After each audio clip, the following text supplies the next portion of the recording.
pouvez vous asseoir en la présence du Dieu Tout-Puissant. Je m'appelle Lonel Dawson Williams. Je suis le pasteur exécutif ici à l'église 2819 et je suis si reconnaissant d'être l'un des orateurs ici. Nous avons, et je salue l'ancien Eric, l'ancien Milton, pour leur travail acharné et continu dans la parole. Je veux juste leur rendre hommage et pendant que j'y suis, honorons le berger adjoint de cette maison, le pasteur Philippe Anthony Mitchell. Nous sommes si reconnaissants, Madame Léna, pour l'amour, l'engagement et la valeur qu'ils apportent à cette maison.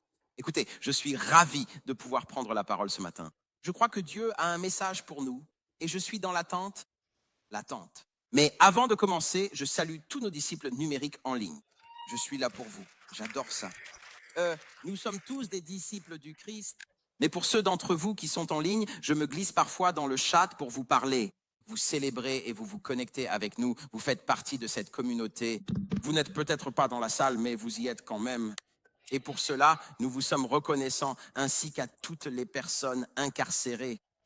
Nous sommes avec vous et pour vous, grâce à notre application Pando. Merci pour les milliers de personnes qui ont été sauvées via l'application et vos dons continus, qui nous permettent de soutenir cet effort et d'apporter ces iPads et ces applications dans les prisons de tous les États-Unis. Nous allons dans les prisons chaque dimanche et les gens regardent la proclamation et sont sauvés. Et pour cela, nous vous rendons hommage ce matin. Celui que le Fils a libéré est réellement libre. Amen. Amen. Bien, commençons. Je crois que nous avons un message. Nous allons poursuivre cette série de sermons pour l'été, le fruit qui demeure, le fruit qui demeure. Et vous savez, nous avons abordé toute une série de sujets autour de l'honneur. Nous avons parlé de l'excellence. Nous parlons d'excellence aujourd'hui. Nous avons parlé du service. Nous avons parlé d'évangélisation, de porter la culture, de la protéger, de la fidélité. Et je suis ravi de parler d'excellence pratique ce matin. Nous allons prendre pour texte Daniel, le chapitre, c'est le 6e chapitre. Nous allons parcourir toute la péricope du 6e chapitre, mais pour ce matin, je vais vous lire les versets 3 à 5. Les versets 3 à 5, mais gardez votre Bible à portée de main car nous allons l'approfondir. Verset 3, il est dit « Alors ce Daniel se distingua de tous les autres hauts fonctionnaires et satrapes parce qu'un esprit excellent était en lui. Et le roi projeta de l'établir sur tout le royaume. Alors, les hauts fonctionnaires et les satrapes cherchèrent un motif de plainte contre Daniel concernant le royaume. Mais ils ne purent trouver aucun motif de grief ou de faute, car il était fidèle et on ne trouva en lui ni erreur ni faute. Verset numéro 5. Alors ces hommes dirent, nous ne trouverons aucun motif contre ce Daniel, à moins que ce ne soit en rapport avec la loi de son Dieu. Remontons au verset numéro 3, la clause A, pour les besoins de notre texte.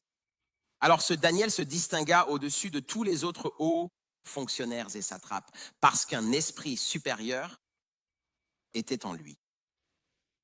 Si je pouvais donner un titre à ce texte, je l'appellerais « Garder cette même énergie ». Garder cette même énergie. Je ne sais pas pour vous, pour ceux en ligne et ceux dans la salle, j'ai appris que la météo à Atlanta est schizophrène. Je suis juste honnête. Un jour, il peut pleuvoir et l'instant d'après, il peut faire beau. L'instant d'après, il peut grêler. Et puis tout d'un coup, c'est les trois en même temps. C'est un endroit très déroutant.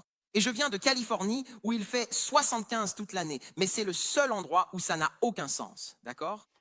Et en fait, hier, j'allais au magasin, je suis allé chez Publix, je me disais, oh, c'est cool. Et puis, il a commencé à pleuvoir. Déroutant au possible. Mais je me souviens d'une fois où j'étais au travail, j'étais au bureau et je devais aller chez Publix pour prendre quelques trucs. Un en particulier, le gâteau au chocolat que j'adore prendre. C'est le seul gâteau au chocolat que je mange en dehors de celui de ma femme. Et j'y suis allé pour prendre ça et quelques autres trucs. J'ai pris le chariot. Vous appelez ça un buggy ici, mais d'où je viens, on appelle ça un chariot de course. Et j'ai pris mon chariot et je marchais. Et quand je suis entré dans le bâtiment, je vous jure, derrière moi, il y avait un grand soleil. il y avait un grand soleil. Mais le temps que j'arrive probablement au rayon des gâteaux, tout ce que j'ai entendu, c'est du tonnerre et des éclairs. Et dans ma tête, je me disais, comment est-ce possible? Il faisait beau dehors il y a un instant et maintenant il pleut. Alors j'ai pris toutes mes affaires et je suis allé à la caisse. J'ai payé tous les articles. Je sors dans le hall du Publix et on aurait dit qu'à la minute où je suis sorti, il s'est mis à pleuvoir encore plus fort. Là, j'étais frustré parce que je portais mes chaussures préférées. Je portais ma tenue préférée, mon jean. Et je me disais, mec, je ne veux pas être mouillé. Mais je savais que je devais retourner au travail. Alors qu'est-ce que j'ai fait? J'ai attrapé mon chariot et j'ai décidé à ce moment-là que j'allais braver cette pluie pour rejoindre ma voiture. Alors que je poussais le chariot dehors, il s'est mis à pleuvoir encore plus fort. J'ai dit, d'accord Seigneur, je ne sais pas ce que tu essaies de faire, mais tu dois venir vite parce que c'est horrible. Je suis là, je pousse mon chariot vers ma voiture. J'arrive à ma voiture, je commence à appuyer sur le bouton pour ouvrir le coffre. La voiture ne s'ouvrait pas. J'ai dit, Seigneur, tu te moques de moi. Je suis là, je me dis, allez, ouvre-toi. Et finalement, ça s'ouvre. À ce moment-là, je suis complètement trempé. Je sais que des gens sont dans leur voiture à me regarder, à avoir l'air d'un idiot. Je le sais. Et je suis là, assis. Je charge la voiture et puis je m'installe à l'avant. Je suis complètement trempé. Mes chaussures étaient bousillées et je me dis, bon, je regarde par la fenêtre et qu'est-ce que je vois? J'aurais aimé le caddie. Et j'ai dû prendre une décision à ce moment-là. Seigneur, est-ce que je vais laisser ce caddie juste ici et laisser ce petit gars au tablier vert s'en occuper? Et que Dieu te bénisse, mon fils. Ou est-ce que je vais y aller, prendre ce caddie et le remettre à sa place? Et j'ai dû prendre une décision à cet instant et j'ai décidé de faire ce qui est juste parce que c'est ce qu'il faut faire. Et je prends le caddie et j'ai l'impression qu'à la minute où je suis sorti de la voiture, le ciel s'est ouvert et il s'est mis à pleuvoir encore plus. J'ai dit, d'accord, mon Dieu. Alors, il pleut encore plus fort à ce moment-là. Je suis littéralement complètement trempé. Je pousse le caddie jusqu'à l'abri, je l'insère, je reviens à ma voiture, je suis trempé. Je mets la main sur la portière et j'ai une voiture électrique et elle ne s'ouvrait pas. Alors je reste là comme ça, je me dis, mec, si tu n'ouvres pas cette voiture, Seigneur. Et à ce stade, je suis tellement mouillé que j'ai enlevé ma chemise parce que je suis trempé. Elle me collait à la peau et je me suis dit, bon, et je sais que les gens dans leur voiture me regardaient parce que j'avais l'air d'un parfait idiot torse nu. Je finis par monter dans la voiture et je dis, mon Dieu, et là le soleil sort.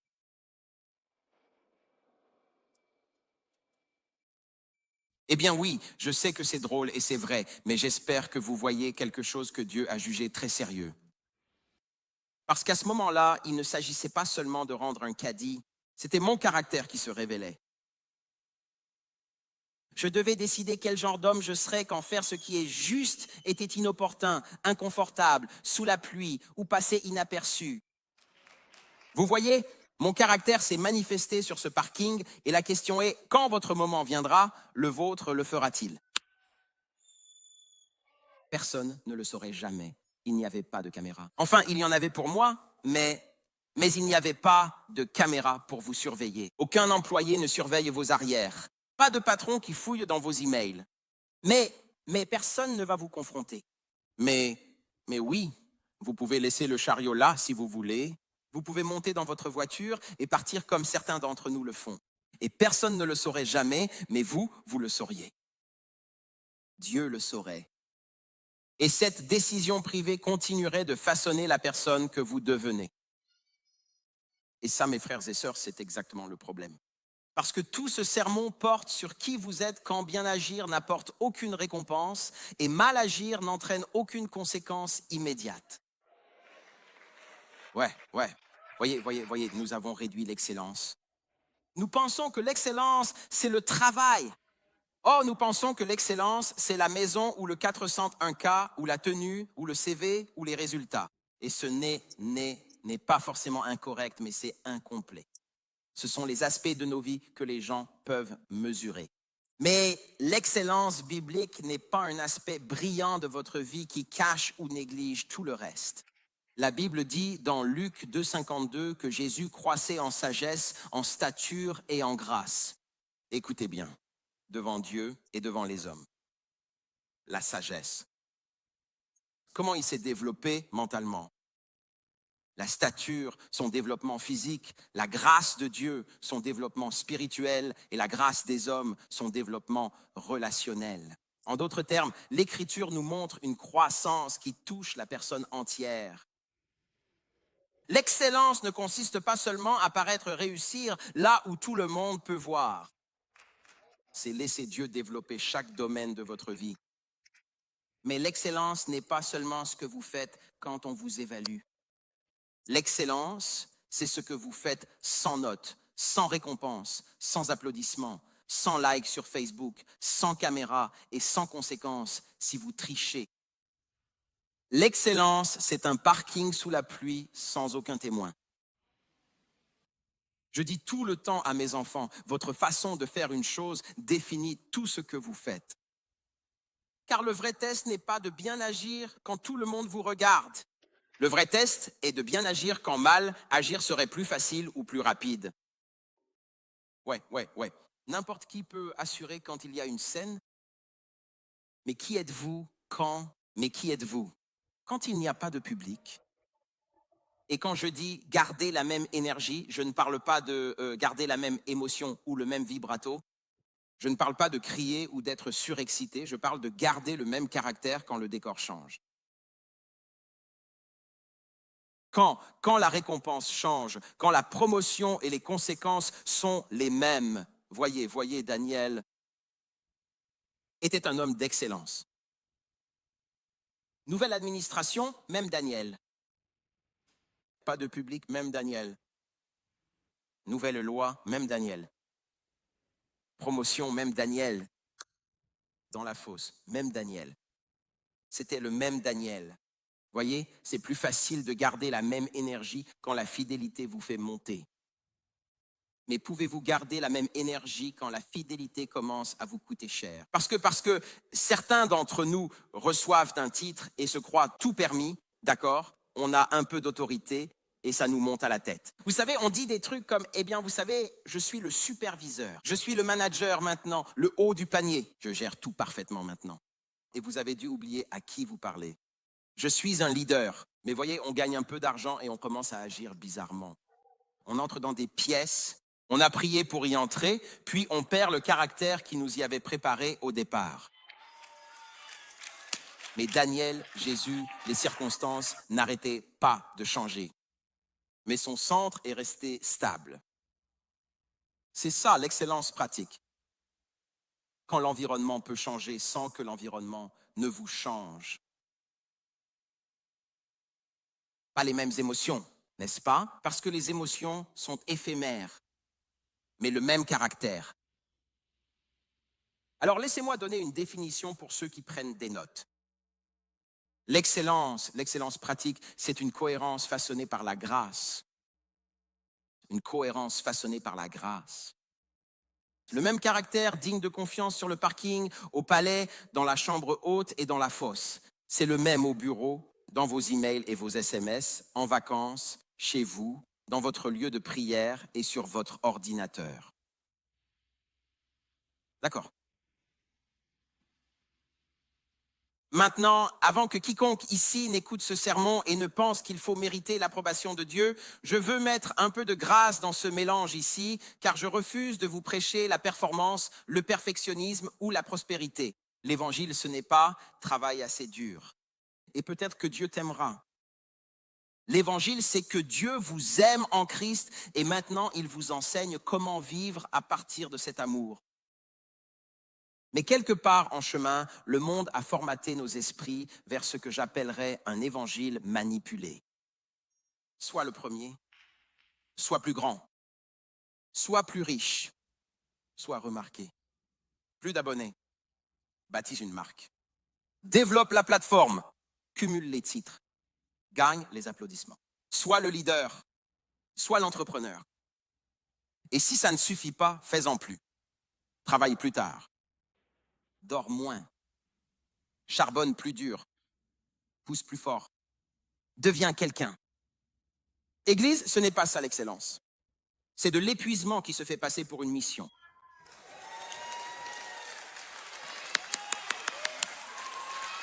Je les sens ici. Parce que vous passerez toute votre vie à courir après une ligne d'arrivée qui recule dès que vous vous en approchez. Regardez bien. Le monde appelle ça le succès, mais Dieu ne l'a jamais fait. Et voici la racine, car dans cette Église, nous savons que nous enseignons la racine et pas seulement le fruit. C'est pour ça qu'on l'appelle le fruit qui demeure.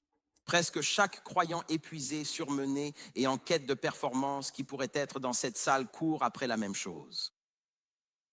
L'approbation. C'est le mauvais chemin pour combler le bon besoin. Tu as été créé pour être aimé.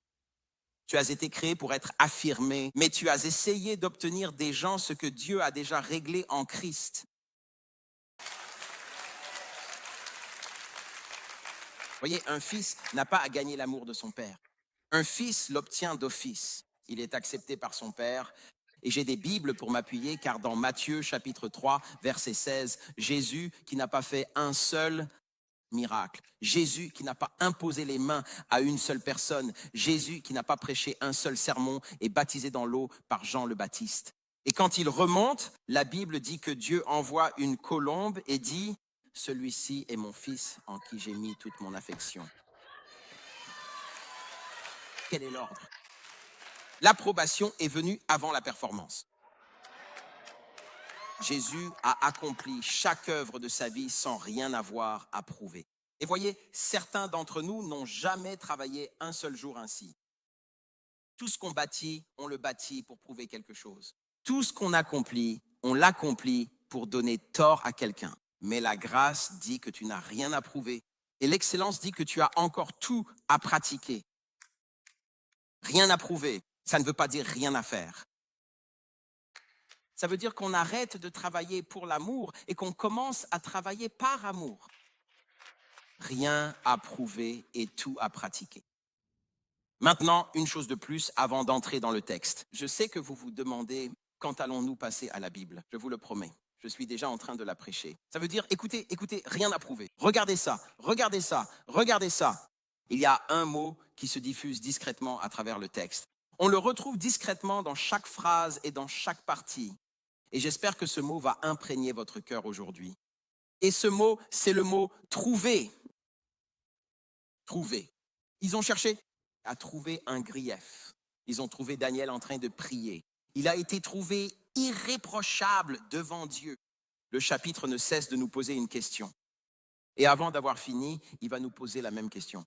Serez-vous trouvé quand la pression sondera votre vie? Pas ce qui sera publié. Pas ce qui sera accompli, pas ce qui sera sur votre nécrologie à votre mort, pas ce dont vos amis parlent quand vous êtes dans la pièce. Je parle de ce qu'ils trouveront, de ce qu'ils découvriront quand ils sonderont vraiment votre vie. Regardons le texte. Regardons le verset 1. Il est dit, « Il plut à Darius, le roi, d'établir sur le royaume 120 satrapes répartis dans tout le royaume, et au-dessus d'eux 3 chefs, dont Daniel était l'un, à qui ces satrapes devaient rendre compte, afin que le roi ne subisse aucun dommage. » Regardez ça dans le texte. Que le roi ne subisse aucune perte ou aucun dommage. Alors, on ne peut pas passer là-dessus, car ce n'était pas un leadership de façade, c'était une gérance lourde de conséquences, car les gens apportaient de l'argent. Ils apportaient des aumônes au roi. Et c'était le travail de Daniel, non seulement de le compter auprès des satrapes, mais de le présenter au roi. Daniel était donc responsable de l'argent. Il avait l'autorité, le leadership, les systèmes et la confiance du public. Sa spiritualité n'était ni vague ni nébuleuse. C'était visible, c'était vérifiable. Et permettez-moi de m'adresser à vous un instant, parce que certains savent paraître spirituels, mais on ne peut pas leur confier une échéance. D'accord, amen, les lumières. Oui. Certains peuvent prier en langue et shababababababa, mais ne répondront pas à un email. Certains veulent une onction, mais n'ont jamais réussi à devenir fiables. Oui, certains veulent une plateforme, mais ceux qui travaillent le plus près de nous sont épuisés de nous courir après. Pour faire ce que vous aviez dit que vous alliez faire. Oh mon Dieu, ils ont surréagi. Oh mon Dieu, ils ont la haine. Ce n'est pas de la persécution. Ce sont vos problèmes de caractère habillés en vêtements d'église.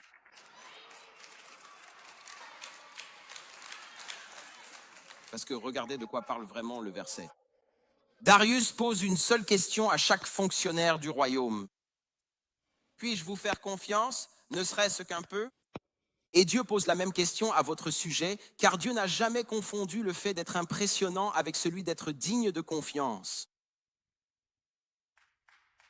C'est bizarre. L'Église est le seul endroit où nous avons confondu le charisme avec le caractère.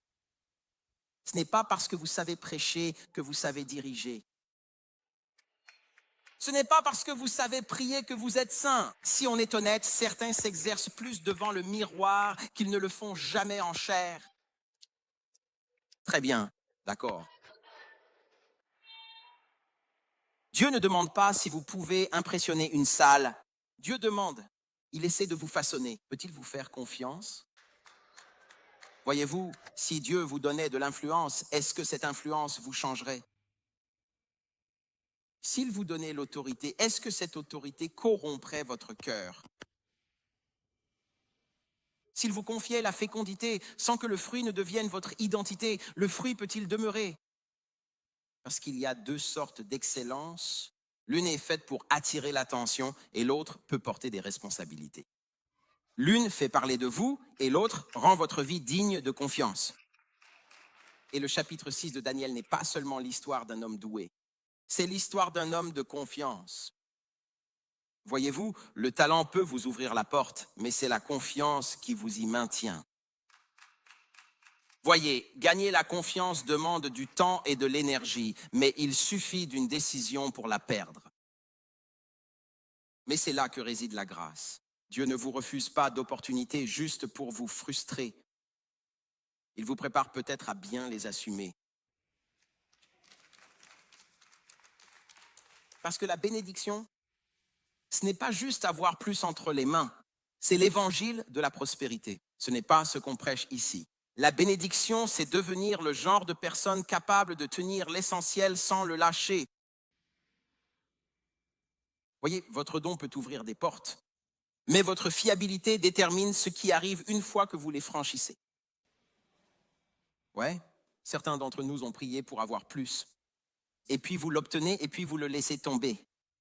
Et puis vous blâmez Dieu en disant « Pourquoi m'as-tu donné ça pour me le reprendre ?» Et Dieu répond « Je te l'ai donné en espérant que tu puisses le porter, mais ton caractère l'a laissé filer. » Je ne peux pas vous dire combien d'opportunités j'ai gâchées dans ma jeunesse parce que je pensais que mon caractère n'était pas le problème. Je pensais que mon talent était la chose qui allait me préserver. Mais quand j'ai compris que le talent ne mène que jusqu'à un certain point et que c'est le caractère qui vous soutient, j'ai réalisé que Dieu peut faire plus avec mon caractère qu'il ne le pourra jamais avec mon talent. Mais merci Seigneur pour ta miséricorde. Je vais m'adresser au groupe qui comprend de quoi je parle. Merci Seigneur pour ta miséricorde. J'aurais dû être ligoté, pendu, une aiguille dans le bras, de l'herbe sur le plancher de la voiture, mais par la grâce, je m'en sors.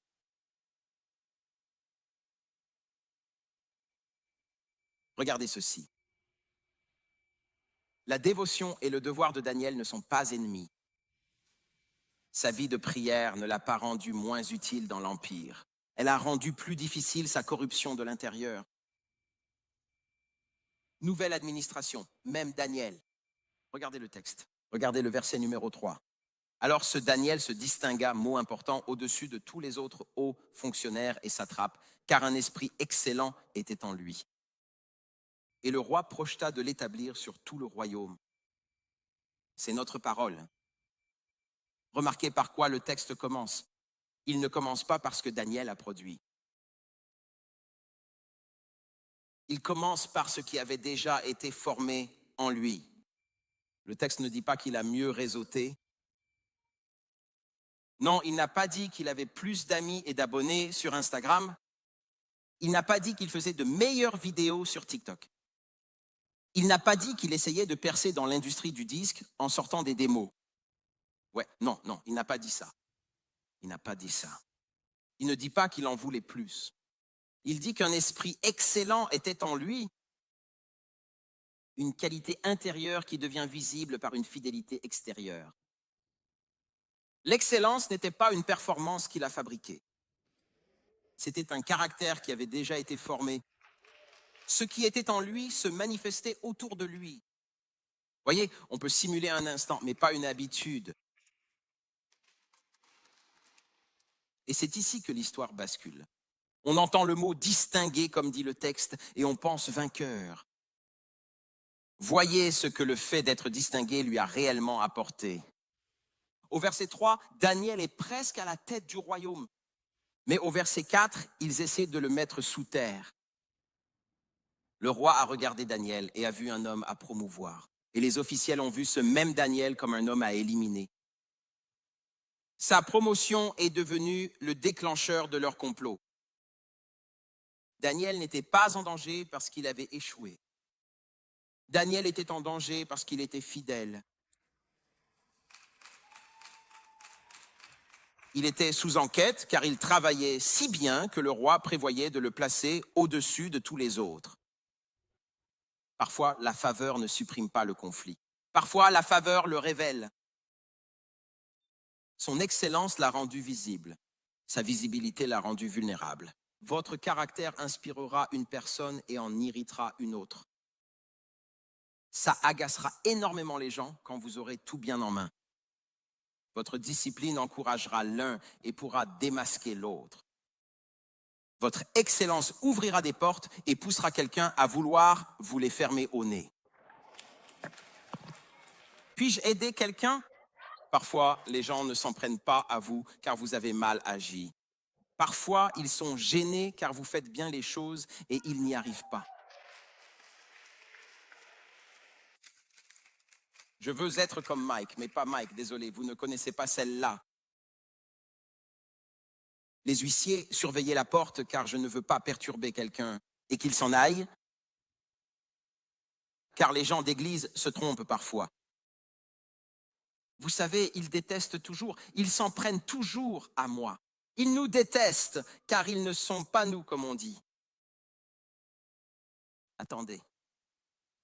Daniel peut nommer ses ennemis car l'enquête a prouvé son intégrité après vérification.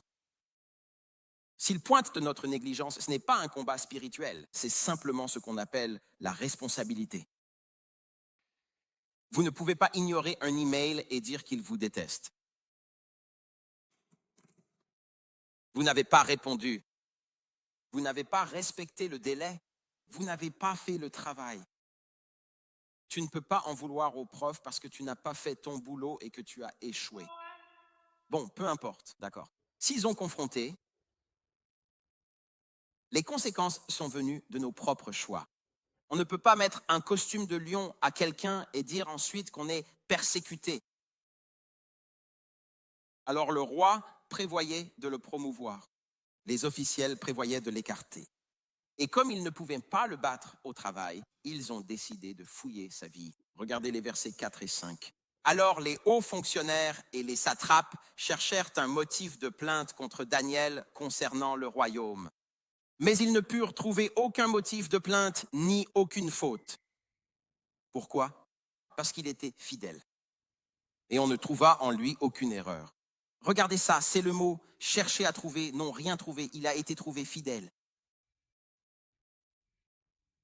Je vous ai déjà dit que c'était le mot qui allait revenir tout au long du texte. Et comprenez que ces gens ne sont pas des inconnus, ce sont des collègues.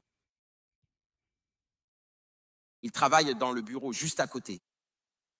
Ouais, ils sont à la fontaine à eau en train de discuter.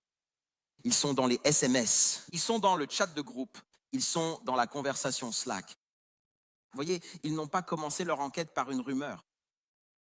Ils l'ont commencé en examinant sa vie. Écoutez-moi, les premiers lions du chapitre ne sont pas dans la fosse. Ils sont dans la salle de conseil. Ils ont des titres. Ils ont des robes. Ils ont des badges. Ils ont des responsabilités. On les appelle managers. On les appelle amis. Ils ont un accès. Et dans ce cas, ils ont accès au roi. Et ils ne rugissent pas. Ils chuchotent. Voyez, ils n'attaquent pas votre corps, ils attaquent votre crédibilité. Voyez, ils ne laissent pas de traces de griffes sur votre peau. Ils laissent des questions. Ils disent des trucs comme « peut-on lui faire confiance ?» Voyez, je ne vais pas le dire, mais j'ai entendu quelque chose sur eux. Vous savez, vous ne le tenez pas de moi, mais certains d'entre vous savent exactement de quoi je parle. Faites attention. Tout ce qui essaie de vous dévorer ne grogne pas. Certains sourient, vous serrent la main et contestent votre nom après votre départ. Avant que Daniel n'affronte des lions avec des dents, il a affronté des lions avec des titres. Maintenant, comprenez ce que nous cherchons. Ils ne pouvaient pas le battre dans son travail. Alors ils sont partis à la chasse d'une faiblesse dans son caractère. Ils ne cherchaient pas la vérité. Ils cherchaient une faille, une incohérence, un fil qu'ils pourraient tirer pour démanteler sa vie. Ils cherchaient un fossé entre l'homme privé et l'homme public. Ce n'était pas de l'admiration, c'était de la surveillance. Ils ont observé comment il dirigeait, comment il travaillait, comment il se présentait, comment il traitait les gens, comment il gérait l'argent et comment il réagissait aux décisions à prendre. Et ils étaient là, assis, cherchant à trouver quelque chose. Et remarquez ce que le texte ne dit jamais. Il ne dit jamais qu'ils ont cherché pendant 5 minutes. Il ne dit jamais qu'ils ont regardé par hasard. Au fil du temps, il est dit qu'ils ont continué à chercher un motif d'accusation. Ce n'était pas juste une conversation. Ce n'était pas une mauvaise semaine. Ce n'était pas un moment gênant ou un moment de regret. Ils l'ont observé assez longtemps pour en devenir frustrés. Imaginez être observé par des gens qui veulent votre échec et les décevoir chaque jour. Détestez-moi rageux. Voyez-vous, c'est ce qu'on appelle la sainteté pratique. Pas la perfection, mais la constance. Voyez-vous, certains d'entre nous se sont accommodés de l'inconstance. On dit des trucs comme « tout le monde a ses failles ». Et si les gens cherchent assez longtemps, ils finiront par trouver. Alors pourquoi faire des efforts? Daniel rejette cette excuse parce que parfois, ceux qui vous détestent le plus et cherchent à vous abattre repartent vraiment les mains vides. Pas parce que Daniel faisait semblant, mais parce que Daniel était devenu le même homme partout. Gardez cette même énergie. Voyez-vous, c'est ça la maturité. Pas que quelqu'un regarde ou que personne ne regarde, mais que quiconque regarde ne trouve que de la fidélité. Maintenant, pour être clair sur ce qu'ils ont trouvé, car le texte est extrêmement prudent ici. Et je vais l'être aussi. Le texte ne prétend pas que Daniel n'a jamais péché. Il dit que dans sa gestion des affaires du royaume, il était digne de confiance. Récemment, je discutais avec un membre de notre équipe et dans ma tête, je pensais aux indicateurs clés de performance, aux mesures et à s'assurer qu'on gère tout. Mais parfois, il ne s'agit pas seulement de surveiller les points d'intérêt clés et les choses importantes. Nous devrions peut-être gérer notre état d'esprit selon les principes du royaume, nos idéologies et nos méthodes. Nous ne devons pas nous contenter de juger sur la base de chiffres. Comment vous comportez-vous selon les principes du royaume? Ils ne l'ont pas trouvé parfait. Ils l'ont trouvé fiable. Il n'est pas dit qu'il était tape à l'œil. Il est dit qu'il était fidèle.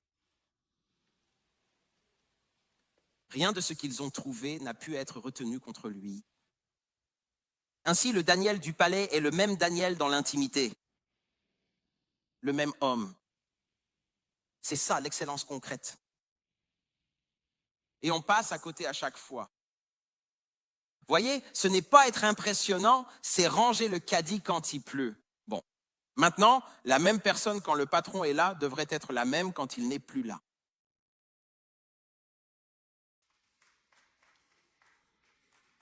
Voyez, si vous traitez le PDG d'une façon et le concierge d'une autre, on a déjà un problème.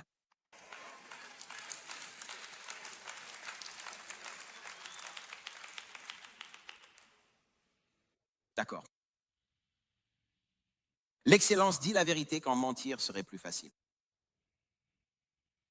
L'excellence est présente. Elle va jusqu'au bout. Elle répond. Elle respecte les délais. Elle tient parole. Si elle dit une chose, elle s'y tiendra. L'excellence ne se fait pas courir après. L'excellence allège la vie des autres. Elle ne l'alourdit pas. Et donc, votre plus grand témoignage au travail n'est pas la Bible posée sur votre bureau. Votre plus grand témoignage au travail, c'est d'être intègre, la personne derrière la Bible sur votre bureau. Bien avant que Darius ne respecte le Dieu de Daniel, il respectait les habitudes de Daniel. Et c'est pourquoi j'ai commencé mon sermon sur le parking, car le caddie est petit, mais il témoigne. Personne ne vous donnera de promotion pour l'avoir rangé, personne ne vous licenciera jamais pour l'avoir laissé là. C'est une décision sans public, sans conséquence, mais c'est l'exemple le plus pur du caractère de quelqu'un. Alors, j'arrête de prêcher sur Daniel et je veux vous parler à vous un instant. Si un comité hostile épluchait votre vraie semaine, si votre patron épluchait vraiment votre semaine, je sais ce que vous rendez, le travail que vous dites faire, mais s'il fouillait vraiment votre ordi, c'est le silence. C'est dur, mais c'est vrai. Je sais que c'est vrai. Je ne parle pas de votre version modifiée. Je ne parle pas de ce que vous dites en tête à tête. Je ne parle pas de ce qu'ils ont filmé. Je parle de ce que vous faites vraiment, du lundi au vendredi, le samedi et le dimanche. Les recherches, les dépenses, les messages, les heures sur les réseaux sociaux au bureau, le mépris privé, les promesses qu'on repousse, les excuses que vous refusez toujours. S'il revenait en arrière et cherchait une faille, que trouverait-il?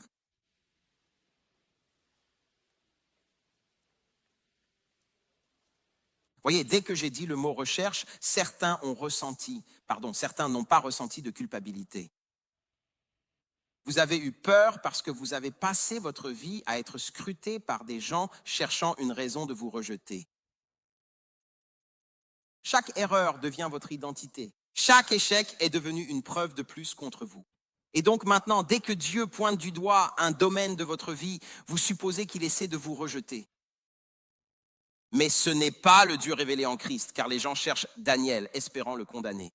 Mais Dieu a justifié Daniel dans l'affaire même qu'ils utilisaient contre lui. Alors cessez de confondre conviction et rejet. Cessez de confondre mise à nu et abandon. Si le Saint-Esprit pointe du doigt quelque chose aujourd'hui, ne le fuyez pas, courez vers lui, car tout ce que Dieu expose, il l'expose avec la rédemption en tête. Vous voulez partir? D'accord, vous êtes prête à rentrer chez vous, tout va bien. Non, regardez ça, verset 5, j'ai encore beaucoup à dire, d'accord. Alors ces hommes dirent, nous ne trouverons aucun motif de plainte contre ce Daniel, à moins que nous n'en trouvions un en rapport avec la loi de son Dieu. D'accord, ils ont fouillé son travail, ils ont examiné sa conduite, ils ont cherché la corruption, la négligence et l'incohérence, et ils sont revenus les mains vides. Il conclut donc, le seul moyen d'atteindre Daniel, c'est par sa dévotion envers Dieu. Son travail était si propre que la seule chose qu'il restait à attaquer était sa marche. Ils n'ont pas pu trouver de faute en Daniel, alors ils ont fabriqué une faute autour de Daniel. Ils n'ont pas pu faire de compromis à Daniel, alors ils ont créé un système conçu pour le punir d'être resté fidèle. Et maintenant, la question change. Il ne s'agit plus de savoir si Daniel sera fidèle quand personne ne regarde. Maintenant, la question est, Daniel restera-t-il fidèle quand tout le monde regarde? Et la fidélité est devenue illégale. Nouvelle loi, même Daniel. Conséquences différentes. Même Daniel gardait la même énergie. Regardez le verset numéro 6. Alors ces hauts fonctionnaires et satrapes vinrent d'un commun accord vers le roi et lui dirent, « Ô roi Darius, vis éternellement. » Regardez ça. L'histoire continue de les montrer arrivant en groupe. Voyez, Daniel peut rester seul. Eux, ils ont besoin d'une foule. Je ne vais pas insister là-dessus, car certains d'entre vous sont si impatients d'intégrer le groupe, la foule, le cercle d'amis. Qui se ressemblent s'assemblent, comme disait mon grand-père. Vous vous inquiétez tellement pour eux, vous avez besoin d'être seul. Regardez le verset numéro 7. Il accumule même les titres. Regardez ça. Il s'agit de tous les hauts fonctionnaires du royaume. Les préfets, les satrapes, les conseillers et les gouverneurs sont d'accord. Tous ces titres, une longue liste de titres ne peut pas rendre un mensonge vrai. Voyez, ne confondez jamais l'autorité avec l'intégrité. Un titre me dit où vous siégez. Le caractère me dit si je peux vous faire confiance une fois assis. Voyez, ne soyez jamais si impressionné par le titre de quelqu'un que vous en oubliez de regarder ses fruits.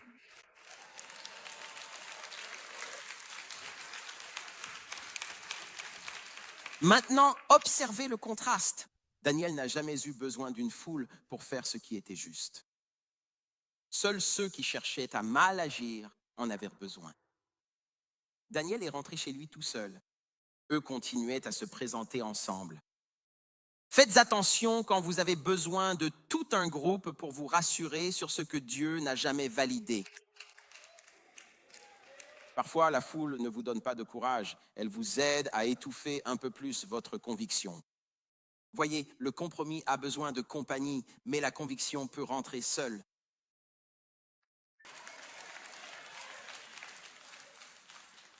Alors, regardez ce qu'ils font. Ils l'enrobent de flatterie. Ô roi Darius, vis pour toujours. On va avoir besoin de cette phrase dans 1 minute. Ça semble respectueux, mais ce n'est en fait qu'un appât. Voyez, il flatte l'ego du roi et son ego signe un piège. Le décret, voici ce qu'il disait pendant 30 jours. Personne ne prie d'autre Dieu ou homme que le roi. Et s'ils le font, ils sont jetés dans la fosse aux lions. Signés, scellés, livrés, irrévocables. Ce qui signifie que ça ne peut pas être changé. Maintenant, saisissez ce qu'ils ont fait. Ils ont étudié Daniel. Ils savaient qu'il ne mentirait pas. N'est-ce pas? Alors ils savaient qu'il ne volerait pas. Ils savaient qu'il ne serait pas corrompu. Ils savaient aussi qu'il allait prier Dieu.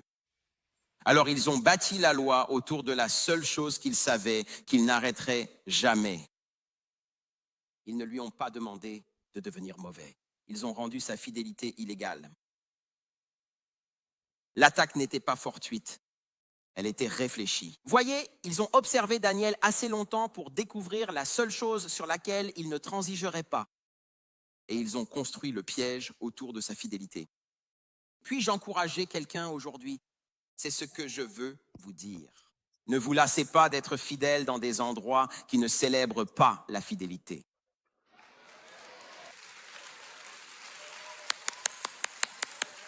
Dieu n'ignore pas ce que les gens ne célèbrent pas. Continuez à vous présenter. Continuez à dire la vérité. Continuez à servir. Continuez à prier. Continuez à aimer. Continuez à faire votre travail. Ce qui leur semble ordinaire est toujours vu par Dieu. Et vous ne savez jamais quel acte ordinaire de fidélité Dieu va préparer pour votre témoignage de demain. Alors le décret est signé, le piège est tendu, la foule reste à sa place et le texte s'éloigne de tous ses titres à cette vérité. Regardez le verset numéro 10. Quand Daniel sut que le document avait été signé, il rentra chez lui, là où les fenêtres de sa chambre haute étaient ouvertes vers Jérusalem. Bon, laissez-moi juste glisser cette parenthèse ici très vite. Je parlais à ma femme en coulisses et elle m'a révélé ceci. Alors je me suis dit, je vais le dire parce que c'est bon de toute façon. Alors, quand on regarde le texte, il va dans la chambre haute, il ouvre sa fenêtre et se met à prier. Il n'est pas allé au sous-sol. Ouais, il n'est pas allé s'enfermer dans un placard. Il est allé en public et il a ouvert la fenêtre. Il n'avait pas honte de sa fidélité. Il n'avait pas honte de son Dieu. Alors on va déjeuner avec nos collègues et on fait genre, oh Jésus, bénis ce repas que nous allons prendre. Au nom de Jésus, prions, Amen. On finit par cacher qui nous sommes, parfois même inconsciemment, pour ne pas gêner ou faire honte aux non-croyants. Vous ne voulez pas leur dire que vous aimez Dieu, que vous priez et que vous êtes fidèles parce que vous ne voulez froisser personne. Mais je vois des gens qui disent, je ferai descendre le ciel à table, au déjeuner. Je prierai pour que tu sois sauvé. D'accord, désolé, très bien. Regardez le texte. Il se mettait à genoux 3 fois par jour, priait et rendait grâce devant son Dieu comme il le faisait auparavant. Il savait, il n'était pas ignorant. Il n'était pas imprudent. Il n'a pas enfreint la loi par accident. Il savait exactement ce que l'obéissance allait lui coûter et il l'a fait quand même. Église, c'est là que l'excellence cesse d'être impressionnante et commence à devenir coûteuse. N'importe qui peut bien agir quand la bonne action rapporte des dividendes. N'importe qui peut être honnête quand l'honnêteté vous favorise. Vous pouvez prier tant que la prière est pratique, mais l'excellence commence au moment où l'obéissance commence à vous coûter cher. La question n'est plus « puis-je faire ce qui est juste ?» La question devient « est-ce que je ferai toujours ce qui est juste quand cela me coûtera quelque chose ?» C'est Daniel. Il ne négocie pas, il ne tarde pas. Il rentre simplement chez lui et prie. Maintenant, ce qui est intéressant là-dedans, et c'est pourquoi j'aime l'histoire biblique, c'est pourquoi je l'aime, tout est dans le texte. La Bible dit ici qu'il ouvre sa fenêtre et qu'il commence à prier. Maintenant, si vous allez trop vite, vous passerez juste à côté de ça. Mais voyez-vous, si vous comprenez ce qui se passe, Jérusalem a déjà été conquise. Le temple a déjà été détruit dans le texte, donc la fenêtre fait face à une ville détruite. C'est une blessure. Mais si vous comprenez cela, vous regardez dans le premier livre des Rois, chapitre 8, vous lisez tout et vous verrez ce que Salomon a prié. Salomon dit ceci, il dit « Puisses-tu exaucer la demande humble et sincère de ma part et de celle de ton peuple Israël ?» Quand nous prions, regardez bien vers ce lieu, Jérusalem, le temple. Oui, exauce-nous depuis les cieux où tu habites et quand tu entendras, pardonne-nous. Salomon a prié pour que si le peuple de Dieu était emmené en exil et se tournait vers la ville de Jérusalem pour prier, Dieu exauce leur prière. Alors Daniel ne contemple pas le paysage. Il se tient debout dans une promesse. Sa fenêtre est une boussole. Il oriente son corps vers une ville en ruine parce qu'il croit que la promesse, elle, n'était pas en ruine. Ouais, quelqu'un ici a besoin d'entendre ça. Ce que vous voyez comme des décombres, Dieu voit au-delà que ce n'en sont pas. Le mariage peut ressembler à des décombres, mais Dieu n'en voit pas. La relation peut ressembler à des décombres, mais Dieu n'en voit pas. Ouais, votre dynamique familiale peut sembler en ruine, mais Dieu ne voit pas de décombres. La foi peut affronter ce qui est brisé tout en priant Dieu, dont la parole est entière. Je ne veux pas que vous manquiez le verset 10, mais le verset 11 dit qu'il a demandé l'aide de Dieu. Gratitude et gémissement peuvent être dans une même prière. Voyez, il ne prétend pas que le décret est inoffensif. Il ne remercie pas Dieu parce que les lions sont agréables. Une prière mature peut dire à la fois « Dieu, tu as été fidèle » et « Dieu, j'ai peur ». Et je ne veux pas que vous manquiez ces derniers mots du texte, comme il l'avait fait précédemment. C'est ça le secret. Daniel n'est pas devenu un homme de prière à cause du décret. Le décret a simplement présenté à tout le monde l'homme que Daniel était déjà devenu. Voyez, l'excellence biblique n'est pas ce que vous accomplissez soudainement dans des moments extraordinaires. C'est ce que vous avez pratiqué si fidèlement dans les moments ordinaires que la pression ne peut pas vous transformer en quelqu'un d'autre. La loi a changé, mais pas Daniel. La pression a changé, pas Daniel. Nouvelle loi, même Daniel, il a gardé la même énergie. Daniel n'avait pas une urgence de prière. Il avait un rythme de prière. Ouais, il ne s'est pas élevé face à la crise. Il a révélé sa routine. La tempête, c'est trop tard pour faire pousser des racines.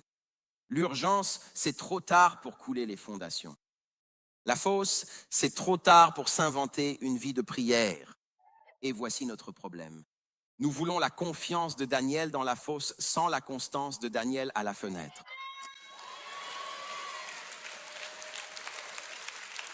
Nous voulons du courage public.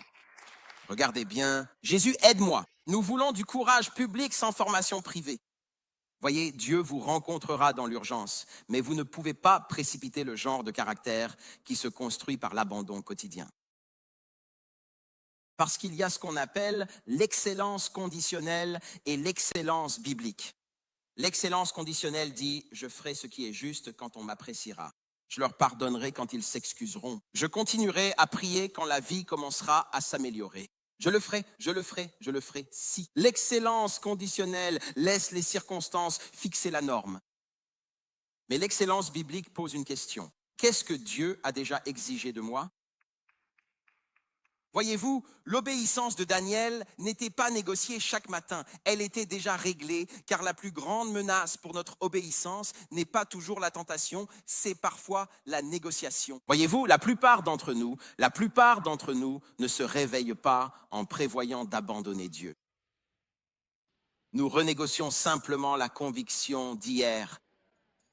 Et voyez-vous, certains d'entre nous n'ont pas de conviction. Nous avons des préférences et les préférences disparaissent dès que cela vous coûte cher. Voyez-vous, une conviction peut vous coûter quelque chose et survivre malgré tout.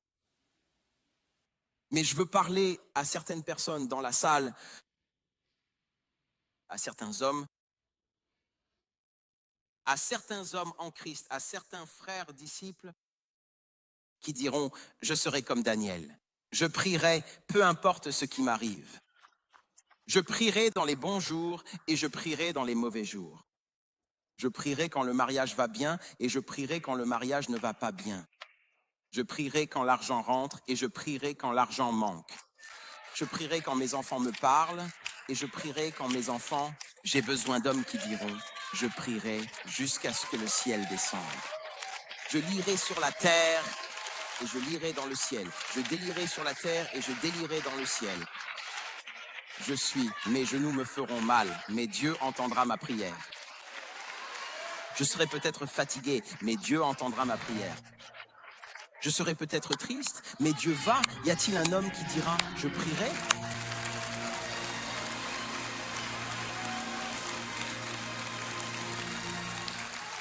Et parce que c'est une église d'égalité des chances, je ne peux pas oublier les sœurs.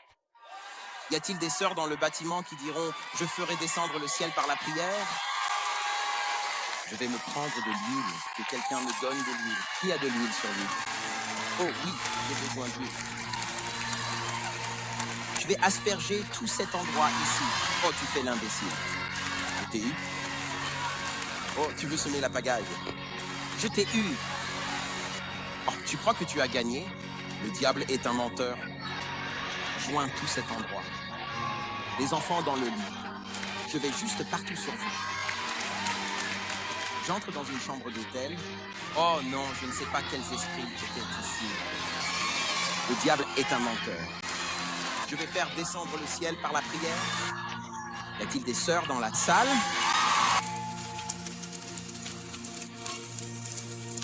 Combien de sœurs disent « j'ai besoin d'un homme de prière ». Ouais, c'est ça, j'ai besoin d'un homme qui sait prier.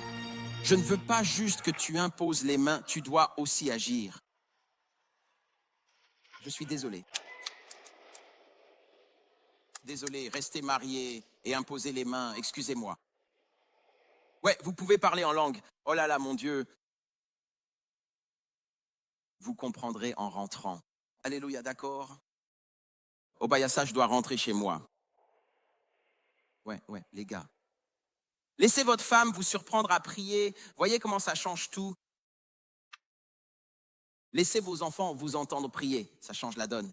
Pour la fête des pères, mon fils a écrit un sermon qu'il m'a lu et c'était magnifique. Et l'une des choses qui m'a tant ému, il a dit, papa, il a dit, je sais comment prier parce que je te vois prier. Bob m'a bouleversé, J'en ai les larmes aux yeux, rien qu'en y pensant parce qu'il y a eu un temps où il ne m'entendait pas prier. Mais quand j'ai trouvé ma place et compris que la prière change tout. Quand j'ai sorti le matériel de sport de la salle et mis un tapis de prière. Et que j'ai mis une enceinte. Et je me suis mis à genoux et j'ai dit, Seigneur, je ferai tout ce que tu diras. Pour Dieu, je vis et pour Dieu, je suis prêt à mourir. Cette maison sera une maison de prière. Nous servirons le Seigneur. Cette maison est la tienne. C'est ça. Je vais piquer une prise de foi ici.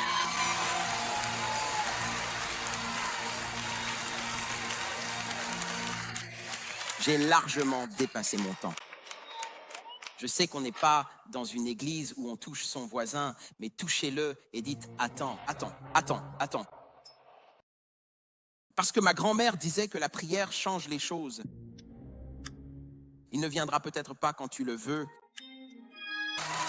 mais il est toujours vraiment à l'heure, sans exception. Tu as moins d'argent en poche et plus de jours à tenir, mais il est toujours à l'heure. Des ennuis d'un côté et des ennuis de l'autre, mais il est toujours à l'heure. Maintenant, je dois finir. Mon temps est écoulé. Aide-moi, Saint-Esprit. D'accord, d'accord. D'accord, d'accord, d'accord. Oh Jésus, bon, écoutons rapidement. Verset 11. Alors ces hommes vinrent d'un commun accord et trouvèrent Daniel adressant une prière et une supplication devant Dieu. Puis ils s'approchèrent et dirent devant le roi au sujet de l'interdiction. Ô roi, n'as-tu pas signé une interdiction que quiconque adresserait une requête à un dieu ou à un homme durant 30 jours, sauf à toi, ô roi, sera jeté dans la fosse aux lions? Le roi répondit et dit, la chose est établie, selon la loi des Mèdes et des Perses, qui ne peut être révoquée. Regardez le verset 13. Daniel, qui est l'un des exilés de Juda, ne prête aucune attention à vous, au roi, ni au décret que vous avez signé, mais il fait sa prière 3 fois par jour. Arrêtez-vous là. Daniel est l'un des plus hauts fonctionnaires du royaume, c'est leur patron. Le roi est sur le point de lui donner un royaume entier. Mais comment l'appelle-t-il? Un exilé. Il l'appelle par un autre nom. Voyez-vous, l'envie vous dégrade dans le langage avant même de pouvoir vous dégrader dans vos fonctions. Certaines personnes ne peuvent pas attaquer votre travail, alors elles attaquent votre identité et votre caractère. Voyez, ils ne diront pas cette personne qualifiée, ils diront cette fille là-bas. Oui, voyez, ils ne vous appelleront pas manager, ils vous appelleront un étranger. Voyez, ils réduisent toute une vie de service à l'étiquette qui vous fait paraître inférieur. Ensuite, ils ont dit au roi, Daniel ne lui prête aucune attention. C'est un mensonge. Daniel a servi le roi fidèlement pendant des décennies. Sa loyauté supérieure envers Dieu n'a jamais été du mépris pour le roi. Mais ils ont requalifié la conviction en manque de respect parce que leur ego entend le manque de respect plus vite qu'il n'entend la vérité. Regardez le verset numéro 14. Alors le roi, quand il entendit ces paroles, fut très affligé et prit la résolution de délivrer Daniel. Et il s'efforça jusqu'au coucher du soleil de le sauver. Le décret que son ego a signé est maintenant devenu le poids de sa conscience. L'intégrité de Daniel ne permettait pas au roi de se sentir à l'aise avec ce qu'il avait fait. Voyez, cela n'empêche peut-être pas les gens de vous faire du mal, mais cela peut rendre le mal pesant entre leurs mains. Alors Darius ne pouvait pas blâmer l'attitude de Daniel. Il ne pouvait pas blâmer le travail de Daniel ou son absence de travail. Il ne pouvait pas blâmer son caractère. Il a dû faire face à la vérité. J'ai fait ça à un homme bon. C'est pourquoi la Bible dit, ne rendez pas le mal pour le mal. Ne laissez pas le manque de caractère de quelqu'un d'autre vous coûter le vôtre. Qui montera à la montagne de l'Éternel? Les mains propres, le cœur pur. La Bible dit qu'il s'est efforcé jusqu'au coucher du soleil d'essayer de le sauver.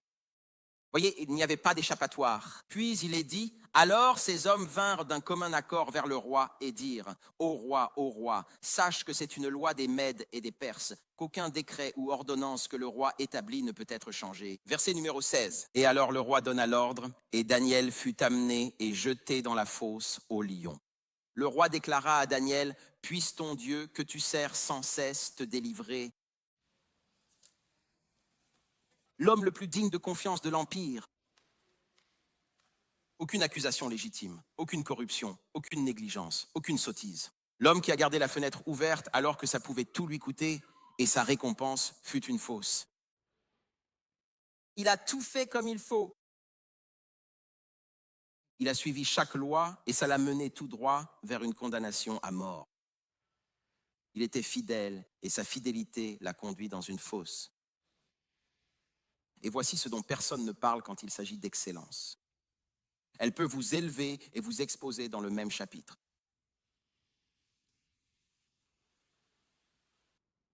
Voyez, l'excellence n'est pas toujours une armure. Parfois, elle dessine une cible. Elle dérange les gens qui comptent littéralement sur votre compromis.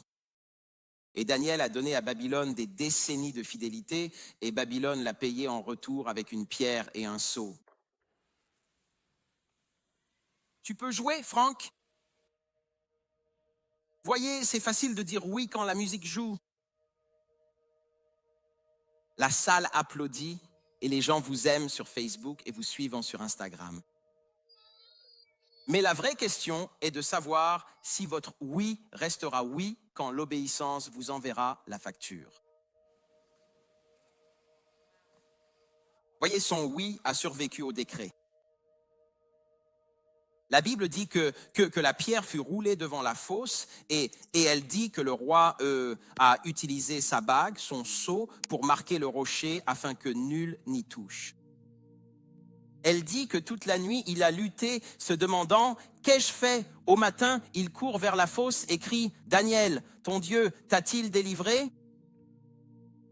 Et il roule le rocher, la pierre, et Daniel sort, il dit « Ô roi, vis éternellement, vis éternellement. » Il dit « Car je vis. » Et la Bible dit qu'à ce moment-là, le roi fait deux choses. Premièrement, il jette tous les autres satrapes qui étaient en groupe et qui conspiraient contre Daniel. Il les a jetés dans la fosse aux lions et la Bible dit qu'ils furent dévorés.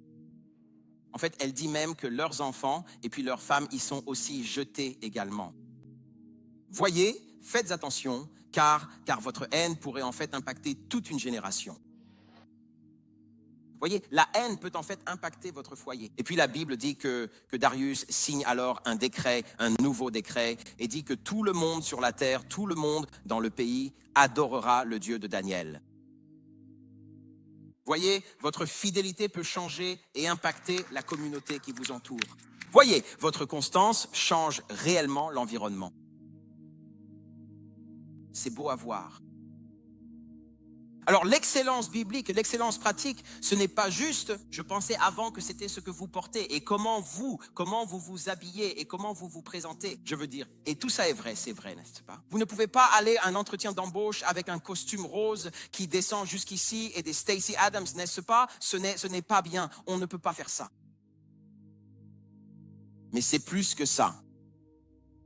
C'est votre attitude, ce que vous dites, ce que vous faites, où vous allez. Que l'homme intérieur et l'homme extérieur soient les mêmes. Watchman Nee appelle ça la vie chrétienne normale, la vie chrétienne. C'est la personne que vous êtes quand personne ne vous regarde. Quand il n'y a pas de caméra, pas d'applaudissements, pas d'estrade. Peut-on vous trouver fidèle? Êtes-vous excellent? Est-ce que vous suivez? Tenez votre parole. Dites la vérité. On disait autrefois, fais honte au diable. Envoyez-vous un email quand vous dites que vous allez l'envoyer? Est-ce que vous vous engagez trop sans donner suite? Voyez-vous, c'est plus vaste que cette vision étriquée. Oui, l'homme regarde à l'apparence, mais Dieu regarde au cœur. Oui, l'homme regarde bien à l'apparence, mais Dieu regarde au cœur. Je peux le dire, et ça va paraître dur, mais c'est pas grave. Je vois votre vision de l'excellence à l'état de votre placard et de l'intérieur de votre voiture.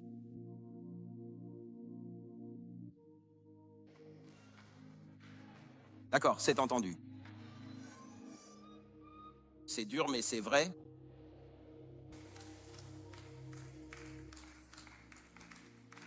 Il y a donc toutes sortes de façons de réformer et d'affiner nos vies pour être plus excellents. Écoutez bien, pas pour être parfait, mais constant, être constamment réformé, la sanctification. C'est un processus continu. Vous n'y êtes jamais, vous n'y arriverez jamais, d'accord?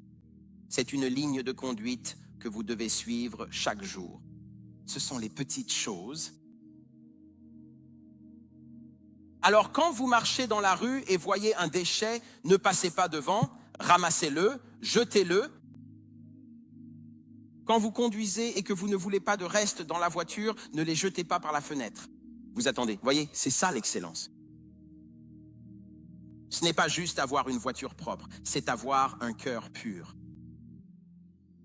C'est faire preuve de caractère dans les moments les plus importants. Qui vous êtes quand personne ne regarde? Je dirai ceci et je conclurai. J'ai eu le privilège d'aller voir la chapelle Sixtine cette année. Une fois là-bas, je vous assure, c'est grand comme le plafond d'ici, voire une fois et demie plus. C'est massif. Et un seul homme a peint tout cet ensemble. Ça lui a pris des années. Et on parle d'il y a 300 ans, mais il lui a fallu des années pour peindre ce magnifique édifice. C'est la plus belle chose au monde et techniquement, on ne doit pas prendre de photos, il faut le vivre. Ils penseraient que le flash pourrait abîmer la peinture. Et donc je vais dire la vérité, honte au diable, je vais être franc. Je n'ai pas été constant parce que je regarde là-haut et je me dis, oh mon Dieu, regardez-moi ça. C'est magnifique. Maintenant, toutes les photos sont floues. Toutes. Je n'en ai pas une seule de réussie, mais c'était magnifique. Maintenant, notez bien qu'à l'époque, il n'y avait pas de lumière, il n'y avait pas de lampe torche. Alors cet homme ne pouvait peindre que durant la journée. Et il est resté sur le dos pendant des années, là-haut, pour peindre ce bel édifice. Et dans le coin, on dit qu'il y a passé quelques mois. Le coin sombre, très sombre. À peindre, tout simplement. Et l'histoire raconte qu'un homme est venu et a dit « Pourquoi peins-tu ce coin? Personne ne verra ça. Tu te concentres sur une zone que personne ne verra jamais. » Et le peintre a répondu « Vous avez raison. Personne ne le verra, mais Dieu le verra. »